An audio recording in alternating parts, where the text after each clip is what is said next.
দীর্ঘ ৭ বছর পর দলীয় গঠনতন্ত্রে বড় ধরনের পরিবর্তনের পথে বাংলাদেশ জামায়াতে ইসলামী।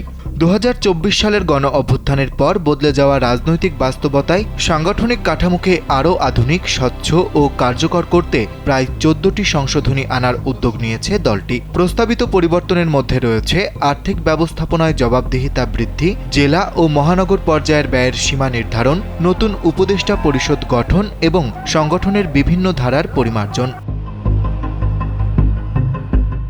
দলীয় সূত্র বলছে, বর্তমান আমিরের নেতৃত্বে এটিই হতে যাচ্ছে গঠনতন্ত্রের সবচেয়ে বড় ধরনের সংশোধন।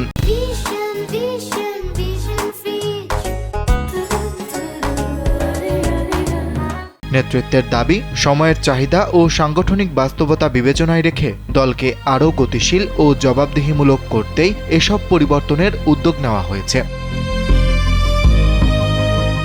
প্রস্তাবিত সংশোধনী অনুযায়ী গঠনতন্ত্রের ৬ষ্ঠ অধ্যায়ের ৬৮ নম্বর ধারায় নতুন উপধারা যুক্ত করে জেলা ও মহানগর পর্যায়ের আমিরদের আর্থিক ব্যয়ের সীমা নির্ধারণ করা হবে। একই সঙ্গে দলীয় অর্থায়নের উৎস, অর্থ ব্যবস্থাপনা এবং আর্থিক স্বচ্ছতা নিশ্চিত করতে গঠনতন্ত্রে আরও সুস্পষ্ট বিধান যুক্ত করার পরিকল্পনা রয়েছে।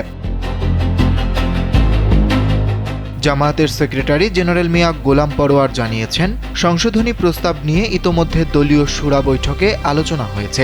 নির্ধারিত সাংগঠনিক প্রক্রিয়া অনুসরণ করে প্রস্তাবগুলো প্রথমে সংশোধনী কমিটি, এরপর নির্বাহী পরিষদ এবং সর্বশেষ শুরা পরিষদের অনুমোদনের জন্য উপস্থাপন করা হচ্ছে।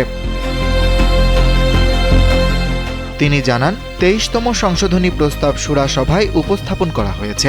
কয়েকটি বিষয়ে প্রাথমিক সিদ্ধান্ত হলেও কিছু প্রস্তাব নিয়ে এখনও আলোচনা চলছে। চূড়ান্ত সিদ্ধান্ত নেওয়ার আগে শুরা সদস্যদের মতামত গুরুত্বের সঙ্গে বিবেচনা করা হবে। প্রস্তাবিত পরিবর্তনের আরেকটি গুরুত্বপূর্ণ বিষয় হল কেন্দ্রীয় সংগঠনের অধীনে একটি উপদেষ্টা পরিষদ গঠন। এই পরিষদে এমন ব্যক্তিদের অন্তর্ভুক্ত করার চিন্তা করা হচ্ছে যারা দলের সদস্য না হলেও বিভিন্ন ক্ষেত্রে গুরুত্বপূর্ণ অবদান রেখেছেন এবং অভিজ্ঞতার মাধ্যমে দলকে পরামর্শ দিতে পারবেন। তবে এ বিষয়ে এখনও কোনো চূড়ান্ত সিদ্ধান্ত হয়নি।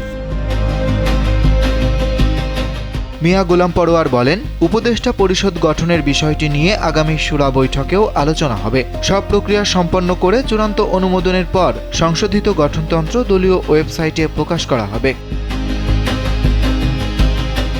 দলীয় নেতাদের মতে, সাংগঠনিক কাঠামোকে সময় উপযোগী করা, আর্থিক স্বচ্ছতা ও জবাবদিহি নিশ্চিত করা এবং সিদ্ধান্ত গ্রহণ প্রক্রিয়াকে আরও কার্যকর করতেই এসব সংশোধনী আনা হচ্ছে।